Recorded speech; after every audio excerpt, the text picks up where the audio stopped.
Hi everyone and welcome to today's video. Today we're looking at another Robert Oster ink. This time it is Great Southern Ocean, which as you can see here on this colouring card is a really lovely sort of dark blue, sort of dark teal sort of colour, which suggests the ocean colour very nicely in my opinion. You can see a little bit of sheen there on this card as well.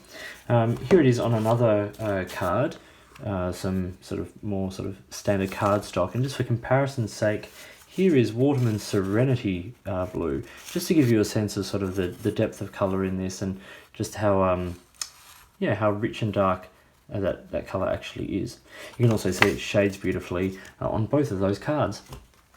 Quick look at their chromatography before we look at it on paper, and you can see here we have a little bit left behind, which is nice, and sort of in that sort of browny sort of purple sort of colour. We get pinks, greens, greys, up to the blues on the top, and then a nice really dark blue line right there on the top.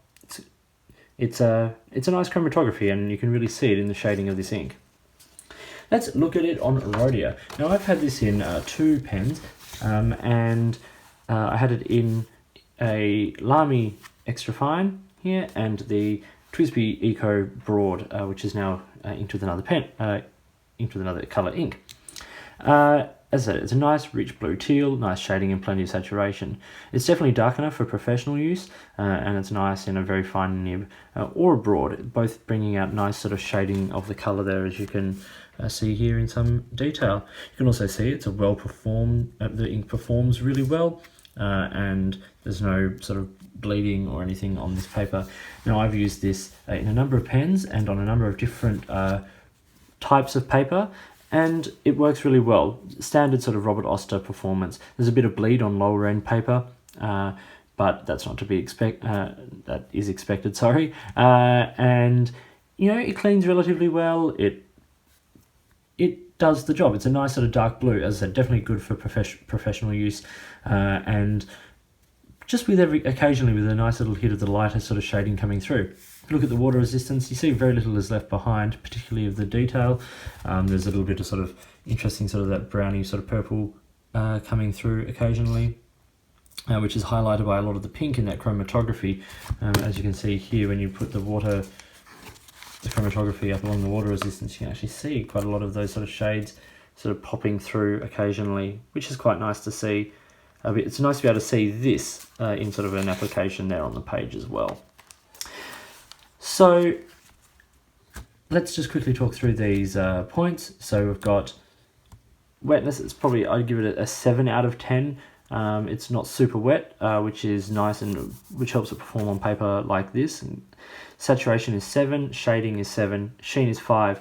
As you can see, there's some sheen here on the colouring card, and you get an ever so slight bit on, say, Tomoe River paper, but not so much on Rhodia, and definitely not from the sort of the standard writing examples here. Cleaning is 5. It's still a pretty dark colour, so it does take a bit to sort of clean out, but there's no staining. I think something like the TWSBI Eco came out pretty clean. Water resistance, I give that a 4. Bleed, feather, both 9. These perform really, really well. It's nice to have inks this sort of dark that do perform as well as this. It's, you know, it's almost got shades of a blue-black now. Look at it on this paper, really. This is certainly closer to a blue-black than a lot of the blue-blacks on the market. And when you look at it in this pen here, the broad, you really do get some really nice sort of almost blue-black shading. And so hits of teal that sort of set it apart. Value. Now I give Robert Oster inks a 7 out of 10 for value, these sort of standard inks. They retail between the $17 to $20 mark depending on where you are and your currency. So I think it's about £14 in the UK for a bottle. So they're not the cheapest inks, but they are a sort of a boutique ink. In saying that, they do have one of the widest range of colours of any ink brand on the market at the moment. So they're not Robert Oster is not a small company, even though it's run really by Robert himself. The company is socially conscious and environmentally conscious. The bottles are environmentally friendly plastic, but at that sort of price, there are certainly cheaper options on the market, but these are really lovely inks. So the last point I've got here is personal. So This is my personal take on using the ink, my personal taste. I like the colour. I've given this a 9. I do like these sort of really dark, rich blues. Something like Detrimentus Giuseppe Verdi is one of my absolute favourites. Once again, another Detrimentus, the Sherlock Holmes, Diamond Oxford Blue. These are lovely dark blue inks that I really like in this sort of colour family. So I give this a 9. I really like this ink.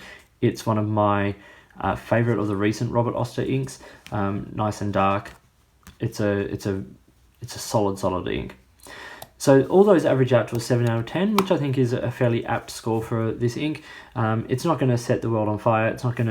It's a colour that anyone could use. It's not got some of those high shading properties that people are after at the moment, or the shimmer sort of properties. But as an everyday, really good writing ink, you're not really going to go wrong with Great Southern Ocean here by Robert Oster. Hope you found this video useful. If you did, please give it a thumbs up and subscribe to the channel. Hit the notifications button if you want to stay up to date with the videos that I produce. Please feel free to get in touch using any of the platforms listed below. You can get in touch with me on Instagram or Twitter at @the_offstage_me, or you can drop me an email or comment on any of my videos here. Please get in touch if there's any way you'd like to support this channel. I am in the process of looking for product sponsorship, so if there's something you think that I should be looking at, let me know. In the meantime, enjoy your pens, enjoy writing, and I'll talk to you later.